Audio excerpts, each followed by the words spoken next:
Nelson Wolff was appointed Bexar County Judge in 2001. He was elected 3 times in 2002, 2006, and 2010, and he is the only county judge who has also served as our City of San Antonio mayor within 100 years. Under Judge Wolff's leadership, Commissioners Court has promoted greater economic development by really focusing on oil and gas companies growing in the Eagle Ford Shale. Judge Wolff has also led the court's approval of 3 major initiatives: the $200 million mission reach of the San Antonio River, the $500 million regional 10-year floodplain control plan, and also the $415 million visitor tax-back bond program. The proceeds of this bond program were used to construct 13 amateur facilities for sports, to also help us have a performing arts venue, and help us with renovating and expanding the San Antonio River. Additional funds from this bond package will also be used to support the AT&T Center and the Joe and Harry Freeman Coliseum. Judge Wolff and Commissioners Court approved the University Health System's $900 million plan to build a new trauma center at the medical center and a 260,000 square foot critical care need facility downtown at the Robert B. Greene campus. Nelson and his wife Tracy have 6 children, and we all know that they led our effort to renovate the beautiful downtown courthouse through the Hidalgo Foundation. It is my pleasure, ladies and gentlemen, to introduce you to our friend, Judge Nelson Wolff.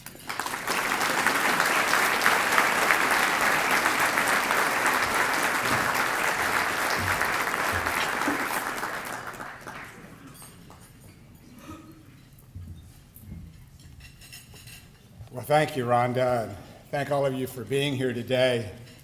Maybe a little hard to get here in the rain, but it's pretty nice to be able to do that in San Antonio, Texas. Let me thank Brad Rollins, Chairman of the North Chamber Board, and for the tremendous job that he and Dwayne Wilson have done in leading this great organization to help us in the prosperity growth of San Antonio.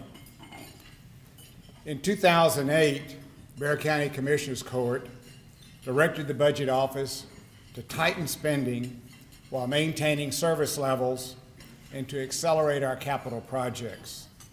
This helped us to weather the recession better than almost any place in the United States. County Manager David Smith tells me we should start the improvements this year of the recovering economy in this next fiscal cycle and begin to see a little bit of revenue increase. This region's economic diversity through the recession has made Bexar County an even more attractive place for companies to relocate and expand.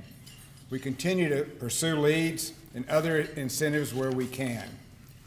As was mentioned, the Eagle Ford has been a big boom for economic development, and we spent a great deal of time in Houston encouraging people to make greater investments here in San Antonio with respect to the Eagle Ford. Because we've had good, sound fiscal management and the economic growth that we've seen occur, we've moved Bexar County beyond the basic functions of county government to embark on transforming projects that are shaping the future of this region. And we're not through yet. First, I want to tell you that help is on the way for the north side of San Antonio in Bexar County in the way of transportation strategies and funding. The county has approved $200 million of advanced transportation funds to leverage another $300 million in federal and state funds to further improve 1604 and 281. And as part of that project, we are creating the first ever public mass transit-oriented lane on 281. We've also restructured the RMA. Our county manager, David Smith, is now the acting director, and the money that we're saving by overhead, we will directly put into traffic capacity. Just yesterday, the Texas legislature passed a $10 vehicle registration fee that will be used by the RMA to build more road projects throughout Bexar County. The bill will now go to the governor's desk. We hope you will ask him to sign it. I want to thank Commissioner Kevin Wolff, who has worked not only on all these projects, but also expanding the MPO boundaries to provide fair representation on the board and to extend our ability to attract more federal and state funding. Thank you for the work that you've been doing on this, Kevin. Bexar County Commissioners Court funded some $200 million to the 8-mile Mission Reach of the San Antonio River. And what a great project that is. With over 2,000 acres of land in the public domain, this project is 3 times bigger than Central Park in New York City and is the largest restoration of urban waterway anywhere in the nation. The Mission Reach is a perfect mix of flood control, ecosystem restoration, and quality of life. When you walk or bike down the 8 miles of trail, you will see egrets pulling fish out of the river, turtles basking in the sun on rocks and banks, and people everywhere along the trailways soaking it in. The 4 historic missions are now visibly tied to the river. I'll hope you will join us on the grand opening of the entire Mission Reach that will be held on August 17th of this year. It's going to be a great, great time along the river. As we neared the end of the Mission Reach project, a year ago, the Commissioners Court funded a fatal flaw and feasibility analysis of San Pedro Creek. San Pedro Creek is as important in our city's history and culture as the San Antonio River is. The Spanish founded our community's first public permanent settlements along the banks of this historic creek. In 1718, they built the Presidio on the creek where City Hall now stands. The study that we found no issues that would stop the project from moving forward. And by widening and deepening the flood channel, we will be able to take 40 acres out of the flood plain. The project envisions a continuous walkways, lush landscaping, and 6 distinct character areas along the 4-mile stretch of the creek that starts near Fox Tech High School and all the way downstream to the confluence of the San Antonio River and San Pedro Creek near the Mission Concepcion. This project will also tie the city's San Pedro Creek Linear Creekway alignment, which will provide a trail from the confluence upstream to the confluence of the San Antonio, to the San Pedro and Apache Creeks. The study estimates that the cost of the San Pedro Creek project will be around $175 million. Just this past Tuesday, County Manager David Smith presented a proposal to fund $125 million of that project, which we voted for. It will now leave about $50 million that we need to get help from other partners. We'll need to ask for help from both the public and the private sector to complete the funding strategy. With our funding, the San Antonio River Authority will begin the process to work on the full design of the project. It should be completed within the next 18 to 24 months. The improvements to the river, both north and south, should be a clear indicator of what the San Pedro Creek project can achieve. We could expect many properties along the creek to double and triple in value as private sector investment follows the public investment in the project. Commissioner Paul Elizondo has great memories of fishing in the creek as a young boy and has been a great leader on this project, and I want to thank him for his great help. The Commissioners Court took some courageous action in 2008 when we voted to adjust the tax rate and to approve a $900 million capital improvement program for the Bexar County Hospital District, doing business as University Health System. We did open up the 286,000 square foot outpatient center downtown with hundreds of specialists offering expertise in healthcare, including outpatient surgery. This summer, approximately 100 new pediatric specialists will join our team, taking children's health to a new level. The new 1 million square foot state-of-the-art trauma tower will open in the medical center in less than a year. The emergency center will be more than doubled. There will be 30 advanced surgical suites and 401 patient rooms, all private. It will be the most technologically advanced hospital in the region, with more than 5,000 employees, 700 resident physicians, and 1,000 doctors on the medical staff, we offer the best in medical services. We always rank among one of the top 50 hospitals in the nation. I want to thank Santa Rosa, who's currently building downtown Children's Hospital. They have an affiliation with Baylor Medical School and Texas Children's Hospital. The Baptist System's parent company, Vanguard, is partnering with the Children's Hospital of Philadelphia in building a new children's hospital in the medical center. We will work with both of these children's hospitals to assure the best of services to critically ill children. I want to thank CEO George Hernandez and Board Chairman Jim Adams for the great work that they've done with the hospital district and the new heights that they're taking it to. Thank you all both for being here today. Everybody should read a book. Unfortunately, not too many people do. One book can make a difference in the life of a city and the life of an individual. And that one book that I read, Walter Isaacson's book on Steve Jobs, completely changed my view on how we should do things in our community. I didn't realize how quickly technology has changed from the 2007 introduction of the iPhone to where we are today. A huge change. So it sort of inspired me to ask our team of coordinators to look at this project of doing a digital-only library.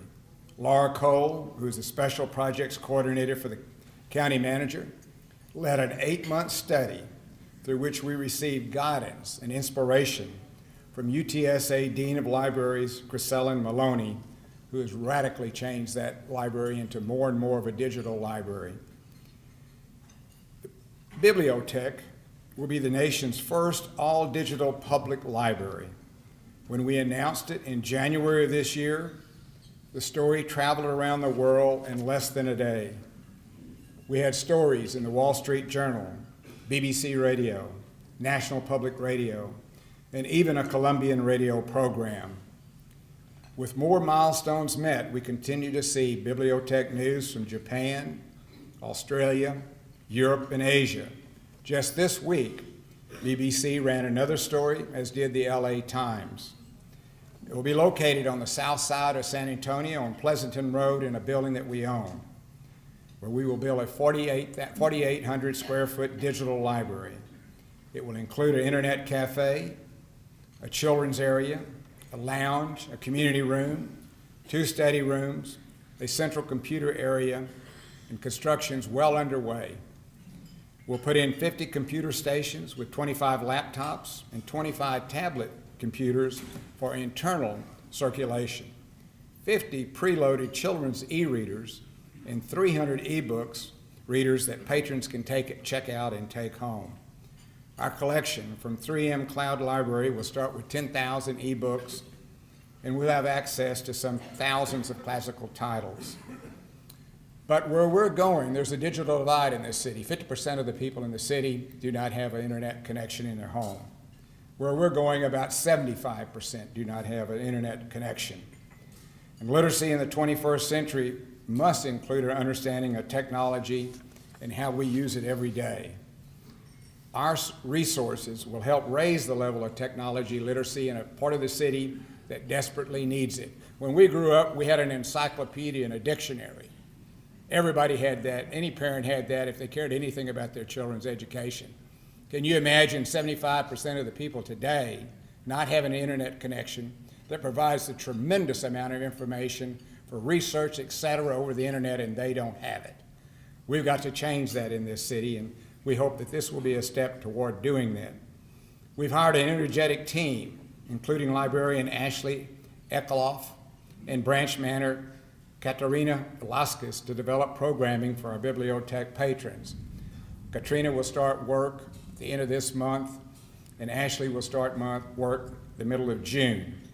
Soon we'll begin a library card drive through our website, www.bearbibliotech.org. If you already have an e-book reader or a tablet, all you need to do is get your library card and start downloading your books from wherever you may be living. Bibliotech will open its physical and virtual business in September of this year. My wife Tracy has done an incredible job raising funds for the restoration of the courthouse by heading up the Hidalgo Foundation. She is now ready to start taking your money for the Bibliotech Library, and you want to be in on this ground-changing effort. I know you will. Speaking of her efforts in the courthouse, over the last 10 years, we've undertaken a massive restoration and remodeling of our courthouse, which was built in 1892. We built the nation's first children's court that was recognized across the country as a state-of-the-art children's court. The courthouse that we're in is the largest and oldest continuously used courthouse in Texas. Just this last fall, we opened the new presiding courtroom on the first floor and added an attorney conference area. We're now restoring, and you're not going to believe this till you see it, the original two-story courtroom that dates back to 1896. They had thrown a floor in it, covered up all the wonderful architectural work. We're taking it all down, restoring it. We have rose windows in there. Can you believe they closed up the rose windows? A great balcony and an attached exterior porch. That project's moving along and will open up next year. We're also doing something else a little dramatic to the courthouse. In 1972, there was a Gondact addition. No windows. It looks more like a jail attached to the southwest side of the courthouse. We're going to take that down. We're going to take that down, and work will begin this November on doing that. And so for the first time in over 40 years, you're going to be able to see a side of the courthouse you've never seen, and we're excited about getting that work done. On the south end of the courthouse, we'll be having a plaza attached between the Justice Center and the courthouse, and we will build a history center within the courthouse. District Attorney Susan Reed's here with us today. She not only has been district attorney for, 11, 12 years, but she also was a judge for a long time, so she's been great to work with on some of the new technology and things we're doing with the courthouse. And Commissioner Tommy Atkinson is our historian. He knows more about the history of Bexar County than the rest of us all put together. And he has been a tremendous leader in engaging us to preserve this great courthouse and to restore its grandeur that we've known for over 100 years ago. As mentioned, 5 years ago, voters approved the Commissioner's Court proposal to build 13 regional amateur sports parks. Nobody's ever used visitor tax money to do something like this. We've completed 8 of them, and we will soon open the rest of the other 5 by the end of the year. Mike Scully has been heading up that operation for us throughout this period of time and has done a great job. We just recently partnered with the San Antonio Sports Association to put on the first ever Bexar County Games in 4 of these venues. The games will give Bexar County kids the opportunity to compete in track and field, soccer, swimming, and basketball. And many of these kids will go on to compete in state competition. We think there's going to be a great use of these facilities, and we hope to build on that each year as we go along. We've worked hard with the city and the private sector to create a dynamic and vibrant urban living environment in our city's core. We have momentum we've never seen before, and we're meeting all our goals with initial success. But there are many pieces to this puzzle in creating an environment that will attract and retain some of the country's brightest young professionals and entrepreneurs. If we miss this class, San Antonio will miss the future. And we think it's critical to be able to do this, and probably Graham Weston understands that better than anybody, CEO of Rackspace, who has now just bought a building to where he will house a number of these bright young people in creating new businesses here in San Antonio. We believe also just what we did on the river and what we will do on the creek will add to that environment in the downtown area. We're also contributing. Bexar County approved $108 million to the Tobin Center for the Performing Arts, which will open up in September of next year. Bruce Bugg, who chairs that effort, has also raised $54 million in the private sector. It's going to be a state-of-the-art performing arts center. I believe it's going to be better than any other place in the United States. The pavilions of the Briscoe Museum have been the scene of many beautiful events already. But this coming October, the museum is planning a grand opening of the Western Art Museum. Tracy's been on the board of the Briscoe board, and she's also the co-chair of the grand opening. The county's put $6 million into that project, and you're going to see an outstanding work in there, Western art and also of artifacts from throughout the west part of the United States. The Alameda Theater's in the midst of a capital campaign. Construction's already started with the county's $6 million in refurbishing that theater. And the San Antonio Children's Museum is going to be another great thing to see. The groundbreaking is scheduled for next week on the $45 million due building on Broadway. And I want to thank Charles Butt for his generous contribution of $20 million toward this museum. That's going to be another major element in helping educate the children of our community. VIA's modern streetcar will further evolve in our downtown area, another critical component of that mosaic for downtown. They have 6 proposed routes that have been narrowed down to, and probably about in July of this year they will pick which one of the routes that they're going to do. We continue to see housing being constructed around the Pearl, down South Floors, and at Blue Star. And I know it won't be long before an investor finally gets everything together to develop Lone Star Brewery on the edge of Southtown.